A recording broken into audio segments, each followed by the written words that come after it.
Trevor. Thank you for taking the time to join us. And you. So, the title of this is... what is the title of this? Understanding Meaninglessness in a Very Meaningful World. So, what we do for a living is we coach people to basically make the best out of their communicating and relating. I come from a very strange background where I grew up as an IT techie. I hacked computers and did strange stuff with phones through my teenage years. And I landed, as like many people do, I guess, a series of like engineering type jobs and whatnot. Didn't really find it was for me. And in the middle of all that, I had a whole series of strange crises that led me to this point where I became a hypnotherapist, practitioner of NLP, a coach, and all this corporate experience ended up backing up this technological experience and the human experience. So what this is about is the ultimate in communications technology. And I consider the ultimate in communications technology to not be laptops, not to be mobile phones. It's your brain. It's this is it. This is your neck-top computer. And so many people go through life completely oblivious to the fact that actually they have the most powerful neural networking device sitting on top of their shoulders and they just don't know how to use it.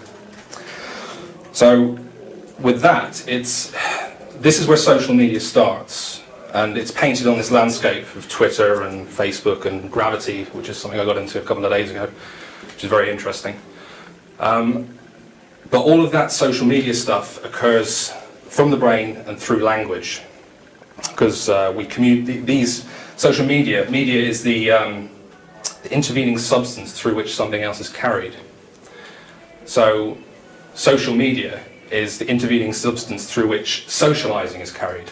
How do you do that? You only do it through language, as the way you talk, the stuff you do with your body.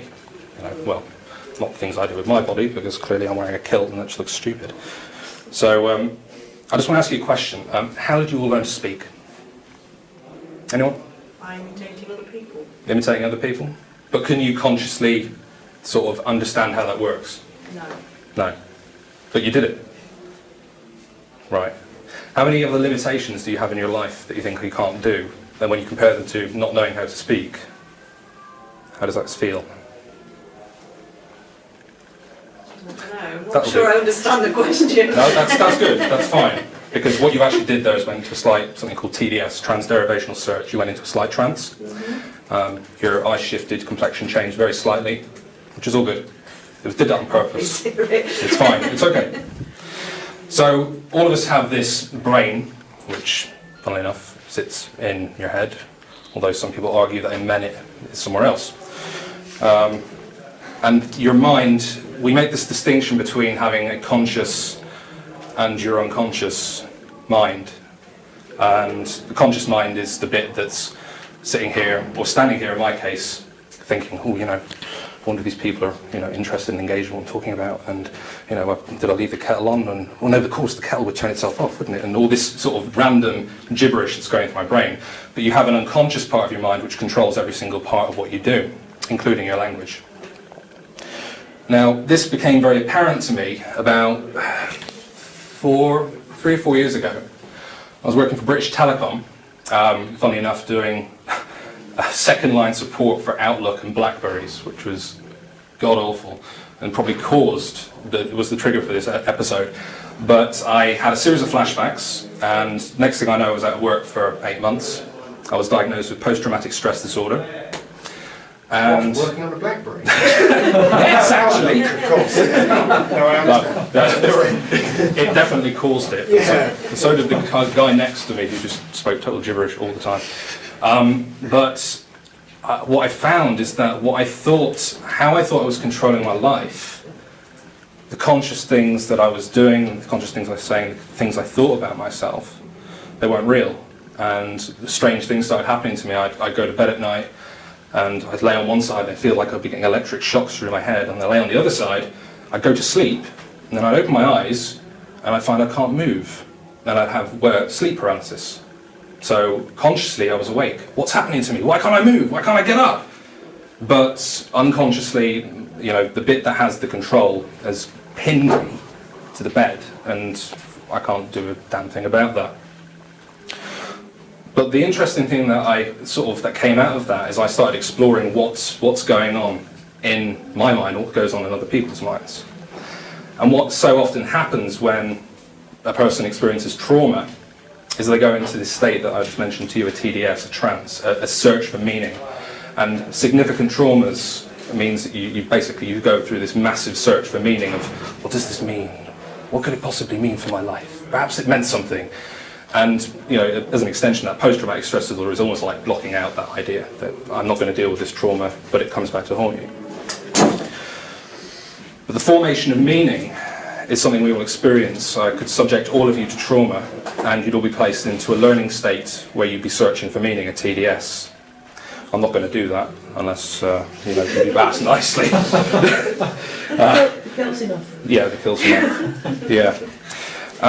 But it's interesting because that trance state, that TDS, is it's something that children experience constantly.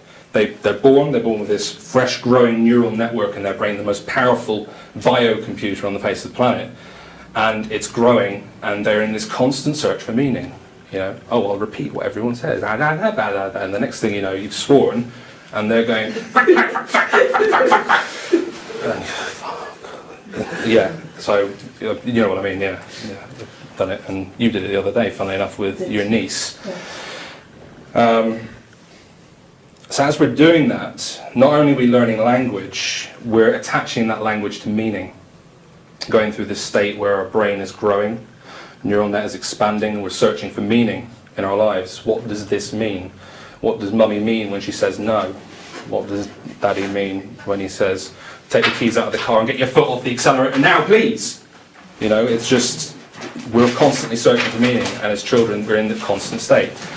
As we grow older, we come out of it because we think we know what the world means, we think we know what each other mean. As that happens, we grow up and we develop these presuppositions, the assumptions that we think we know what's going on in the world, the assumptions that we think we know what each other means. It's funny, I mean, my mum, she does a lot of work with the mentally ill, and she does a lot of work amongst disabled groups and charitable organisations and churches and whatnot.